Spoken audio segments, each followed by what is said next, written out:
Pak Presiden. Bapak, satu Pak. Sedikit Pak. Satu Pak.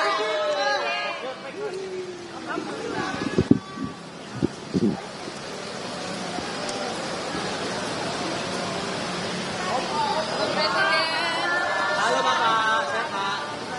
Gimana Pak? Ya, saya kira tadi saya sampaikan kepada para pimpinan TNI Polri, ya kan? Saya sampaikan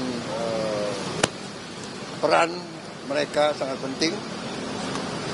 Mereka penegak kedaulatan, mereka penjaga kedaulatan, mereka penegak hukum.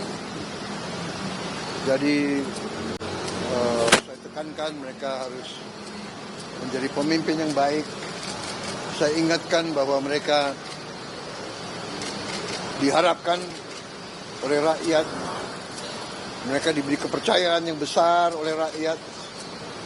Rakyat yang membiayai TNI dan Polri. TNI dan Polri harus mengayomi rakyat. Harus melindungi rakyat. Dan saya tentunya minta TNI dan Polri, kita semua selalu mawas diri, selalu mengoreksi diri, selalu menertibkan diri, selalu menjaga disiplin. Dan saya tekankan mereka harus selalu di tengah-tengah rakyat, harus selalu bersama rakyat membangun. Dari TNI dan Polri kita adalah tentara rakyat dan polisi rakyat. Saya kira itu, ya. Saya bicara secara nasional semua, ya. Ya, itu sedang kita tentunya berharap ada investigasi, ya kan.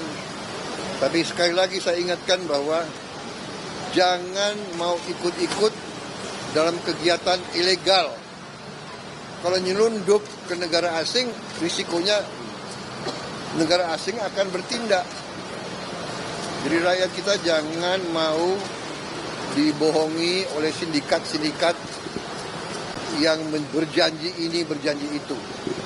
Ya, kita waspada, kita ingatkan, tapi kita juga yakin bahwa pihak Malaysia akan melaksanakan penyelidikan yang terbaik. Ya. Itu secara garis besar kita bicarakan. Ya, nanti ada yang ngurus. Ya. Oke, terima kasih. Terima kasih Pak.